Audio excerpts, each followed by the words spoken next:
كده ربنا يستر وما يحصلش حاجه يا مصطفى. ان شاء الله هنخلي الضيوف الصغيره ديت زي الديك الكبير واحسن بفضل ربنا سبحانه وتعالى.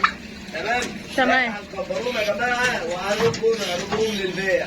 اللي عايز منهم ديك مثلا للتخسير ده ما فيش احسن من كده، لان الحاجات ديت طالعه عقد بفضل ربنا. ده اللي انا بتكلم عنه، ده اللي انا خايف منه. دي المجزره اللي انا خايف منها. ورحمه الله وبركاته. صباح الفل، صباح الجمال. صلى على الحبيب قلبك كتير. طبعا طالع لكم فيديو جميل كده خفيف ان شاء الله، وبقول لكم في اول الفيديو برضه قبل ما اعمل اي حاجه، انا اولا جايب لكم وصفه جامده جدا يا جماعه للجهاز التنفسي. تاني حاجه اللي ما حضرش مكان للبطن ولدوره رمضان بفضل ربنا يبدا يحضر اماكن علشان نبدا ندخل مع بعض بفضل الله. تمام؟ دوره جديده. بسم الله ما شاء الله. اول الكلام كده يا جماعه. معانا ايه بقى؟ معانا كيس بواقي اكل اهو. صلى على النبي. بسم الله. اللهم لك الحمد حمدا كثيرا يعني ورق كرنب، يعني حاجات خضروات من السوق، يعني طماطم، يعني بصل، يعني حاجات كلها غذاء لطيورك. بسم الله ما شاء الله. مكرونه رز زي ما حضرتك شايف كده بالظبط. طبعا الاكله يا جماعه جميله جدا ومفيده جدا جدا جدا بالنسبه للطيور، بس اهم حاجه علشان تعملها صح الطيور بتاعتك ما تكونش بواقي الاكل عندك حمضانه. دي اهم خطوه ممكن تعملها.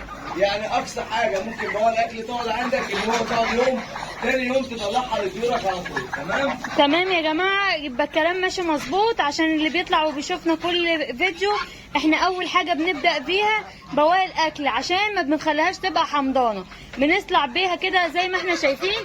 وبعدين ده الوز يا جماعه والبط والحاجات اللي هي الفراخ بتموت في الحاجات الخضراء. يعني احنا مستنيين موسم البرسيم ده بفارغ الصبر، بس في حاجات معانا في السوق ممكن توفر لنا زي الورق الكرنب وزي الجرجير وزي الحاجات الخضراء اللي في السوق. طبعا احنا لقينا انا هعمل عمل دلوقتي انا لسه عامله من زمان وهعمله. طب قبل ما تعملوا والنبي، عشان كان حد بيقول لك انا ما عنديش خبره في التربيه، هو انتوا ليه حابسين الرومي؟ احنا حابسين الرومي علشان الرومي ده لسه صغير طلع عندنا رقد. الرومي ده مش كبير، يعني اللي شايفه هو مش كبير لسه بالنسبه لنا. الرومي ده لسه صغير، بس انا بفضل ربنا هبدا اللي انا انزله تحت فين؟ على السطح. هنزله على السطح بفضل الله. انا عارف ان ممكن يحصل اسباب وممكن يحصل خطوره، بسم الله، ممكن يحصل مشاكل. تمام؟ اللهم صل على النبي. شايفين يا جماعه ده ديك يا جماعه لسه صغير في السن. اللهم صل على النبي. من انتاج مصطفى وامل. يعني من انتاجنا، يعني طالع من عندنا رقد. احنا خايفين بس ايه اللي يتعاركوا مع بعض، بس ان شاء الله خير. كل طيورنا هتتاقلم مع بعضها باذن الله. واللي في ايدك دي يا مصطفى النتايه. النتايه بفضل الله. صح. طبعا النتايه بتبقى قليله جامد خالص على الطيور. ما شاء الله. اللهم صل على النبي. بتبقى اكبر بكتير. ما شاء الله. كل حاجه واضحه معاكم. عشان بس الناس اللي سالت انتوا كنتوا حابسين الثلاث رميات دول ليه يا جماعه؟ عشان دول كانوا تسمين، مش اللي هم بنوكلوهم زي دول كده على في بياض. عايزين كل حاجه يبقى كل واحد برضو فاهم، واحنا تحت امركم في اي حاجه.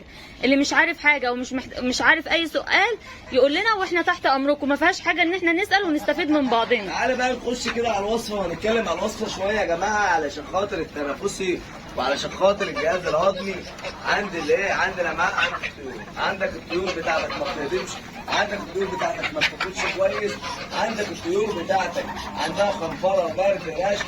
يا جماعه لازم تعمل الوصفه دي تتمشي بيها لجميع الطيور بتاعتك.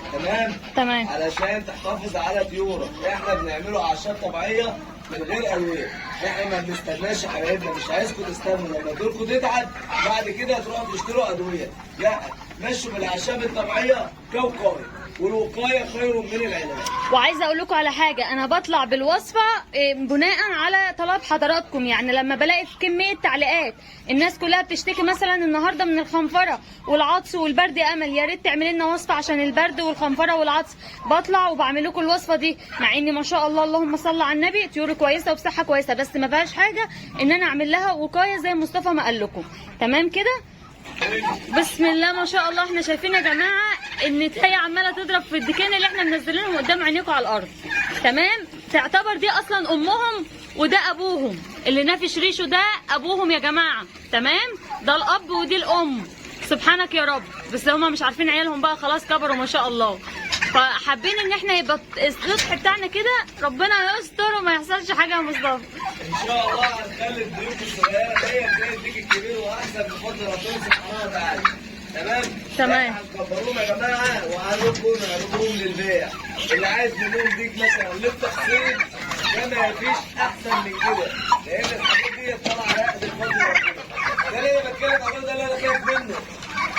دي المجزره اللي انا خايف منها، لان الرومي بالذات ما ينفعش يبقى عندك رومي كبير تنزل عليه رومي ايه؟ صغير، او لو عندك ديكين على السطح دول ممكن يعوروا بعض يموتوا بعض، فاحنا بنقوله ايه، لو ديك واحد مع مثلا 4 5 نتايات مفيش اي مشاكل، لكن لو حطيت ديكين مع بعض ممكن يضربوا بعض يعوروا بعض، فخلي بالك. طبعا يا جماعه قبل ما اعمل الوصفه، قبل ما اشوف اي حاجه، انا شايف ان الديوك بتضرب بعضها بالطريقه دي، في الحال لازم نعمل ايه؟ شويه اكل. تمام؟ الاول هاتي لي كده الرومي تعالي. بسم الله اهو يا جماعه. عايزك تجيبي الرومي، مش عايزك تجيبي عليها خالص. اهو علشان خاطر بس اخواتنا يشوفوا من المشوار ده، يشوفوا الفيديو ده، يتعلموا منه بس كويس. تمام؟ برمي شويه اكل كده يا جماعه. الرومي ينتبه بفضل ربنا للاكل اهو. فعلا لو هم جعانين يا جماعه كله هيتبه للاكل زي ما احنا شايفين اهو، وايه خلاص مش هيضربوا بعض ولا حاجه، هيتوهوا في الاكل بمعنى اصح. بسم الله ما شاء الله، اللهم صل على النبي. فدي خطوه مهمه للي عايز يربي جميع انواع الطيور مع بعض، وما يقلقش من حاجه من ان هم يفترسوا بعض او يعوروا بعض او يضربوا بعض. يا جماعه محدش يعمل زي ما انا بعمل. مفيش حد يبقى عنده رومي كبير وينزل عليه رومي صغير. تمام يا جماعه؟ تمام. محدش يعمل زي ما انا بعمل خالص. تمام. بالله عليكم محدش يقلدني، بس انا بعمل ده مثلا ايه؟ ده مثلا مره كده خبره، بجرب بشوف الدنيا هتمشي معايا ازاي. نفعت خير وبركه، ما نفعتش خلاص. فعلا احنا بنجرب، لو نفعت معانا هتبقى قدام عينكم كل حاجه، لو الموضوع حسيناه لا في قلق وكده هنحبسهم زي ما كانوا. بسم الله ما شاء الله، اللهم صل على النبي. يا رب اطرح البركه وزيد وبارك. احنا مش هنطول عليكم برضو عشان نشوف الوصفه بتاعتنا عباره عن ايه ان شاء الله. كده بسم الله ما شاء الله، لا حول ولا قوه الا بالله. شايفين يا جماعه الطيور ملمومه على بعضها. احلى حاجه وامتع حاجه في تربيه الطيور بالذات، ومتعه جامد جدا لما يا حبايبي لما يكون عندك مثلا شويه حمام على شويه رومي على شويه بط على شويه فراخ على شويه وز. بسم الله ما شاء الله، اللهم بارك يعني، اللهم بارك اللهم بارك بما يرضي الله ورسوله. طب دي اكتر حاجه متعه تكون عندك، ازاي تربي كل الطيور دي مع بعض. ديت اللي انا بتكلم عليها يا جماعه، اللي انا بطلع اتكلم عليه دايما معاكم. اربي الطيور دي ازاي مع بعض. اهم حاجه يكون عندي مكان واسع، اهم حاجه الطيور تكون جعانه عشان لما ارمي اكل الكل يتلاقى فيها، الكل ياكل مع بعض. دي اهم حاجه. لو كله كل مع بعض مش هلاقي ضرب، مش هلاقي خط. ربنا يسترها كده على الطيور بفضل الله. طب يا مصطفى سؤال معلش، عشان حد عايز يبتدي معانا برضو انه هو يربي بس عايز حاجه لانتاج البيض، تنصحه بايه؟ فراخ، انواع الفراخ اللي تنتاج البيض. احسن انواع فراخ انا بالنسبه لي كشخص كمصطفى لانواع البيض، الفراخ يا جماعه اللي هي البلد الحر والبلد الهجين. تمام؟ البلد الحر والبلد الهجين. في حد هيقول لي يا مصطفى البلد الفيومي بتبيض اكتر حاجه. تمام؟ الفيومي يا جماعه مش احسن حاجه زي ما انتم واخدين بالكم. الفيومي ممكن، شايفين الفيومي ممكن يا جماعه تسمن بسرعه. تمام؟ خلي بالك من حوار التسمين ده وركز فيه. لو انت ما انتش خبره جامد 100% هيسمن منك الفراخ الفيومي بسرعه وهتلاقي البيض. طب والفراخ الساسو يا مصطفى بتبيض على قد ايه؟ الفراخ الساسو بتبدا بيض كده من 6 شهور بفضل ربنا، او من 7 شهور. عشان بس يا جماعه انتوا قلتوا ايه ايه رايكم، الفراخ البلدي ولا الفراخ الساسو؟ طبعا الفراخ البلدي يا جماعه طبعا. الفراخ الساسو دي خليها اخر حاجه، ما تنفعش للبيض. دي تسمين. تمام؟ صح الكلام. هي بتبيض بس بنسبة تحويل قليلة جدا، بنسبة مثلا ايه 20%. تمام؟ بالنسبة للفراخ الثانية اللي هي البلد الحر والبلد الهجين بتبدأ تبيض معاك بنسبة 70% أو 80% بفضل ربنا. ولو محتفظ بالأكل البياض وعلى البياض بتبدأ معاك تبيض بنسبة 90% و 99% كمان بفضل الله. باذن الله دعواتكم معانا والله العظيم لنفاجئكم بكل حاجه، هنفاجئكم بجد ان شاء الله بدفع حاجات جميله جدا على السطح بتاعنا ومن اعمار صغيره عشان الكل يبدا معانا.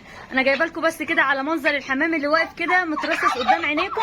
مشروع الحمام برده كويس جدا للي عايز يعمله، بس اهم حاجه عشان تجيب مشروع حمام لازم تجيبه ايه، يكون مثلا هجين، يكون احجامه كويسه عندك عشان يطلع لك زغاليل كويسه تقدر تعملها كمشروع انتاج ليك. وعلى فكره ده احسن حاجه احنا بنعملها، عشان الناس اللي بتسال انواع الحمام اللي عندكم ايه، يعتبر جميع انواع الحمام يا جماعه، عشان بيطلع لنا احجام زغاليل كويسه للاكل للبيع لكل حاجه للتربيه. لازم يبقى عندك خبره قبل ما تبتدي اي مشروع. الحمام ده انا لو عايزه ينزل اجيب بس شويه اكل زي ما انا جايب كده وشويات وارميهم بس على الارض كده اهو، زي ما انت كده ركزي على الارض. بسم الله. ركزي على الحمام اللي نازل. ما شاء الله. بسم الله ما شاء الله، زي ما انت كده. اللهم صل على نازل النبي. دلوقتي في قلب الطيور، اللهم لك الحمد ولك الشكر على كل حال. بسم الله ما شاء الله. هو ده اللي احنا بنتكلم عنه يا جماعه. التوفير برضو احنا ماشيين معاكم بحاجات بسيطه، يعني اللي مصطفى بيرشه ده علف بياض، احنا بنوكل طيورنا كلها علف بياض مع شويه خضروات مع شويه بواقي اكل، يعني الحمد لله مرضيه وربنا بيكرمنا الحمد لله. اللهم لك الحمد حمدا كثيرا. تعالي لي بقى كده، ده القلب الابيض ده العيش. ده اللي هنختم معاكم بيه صح؟ ده العيش. ماشي. بسم الله ما شاء الله. اللهم صل على العيش ده بتاعي، لازم اوكله كده على ايديا وانا قاعد كده متكيف. بسم الله ما شاء الله، حاجه كده ده روحي. اليمام الابيض ده يا جماعه من احسن الحاجه اللي ممكن تربيها في انواع الزينه عندك على السطح. بسم الله ما شاء الله، صوت، جمال، كل حاجه. قول زي ما تقول، مهما اقول من هنا لتاني يوم مش هوصف لكم الجمال بتاع اليمام الابيض ده. اللهم لك الحمد حمدا كثيرا.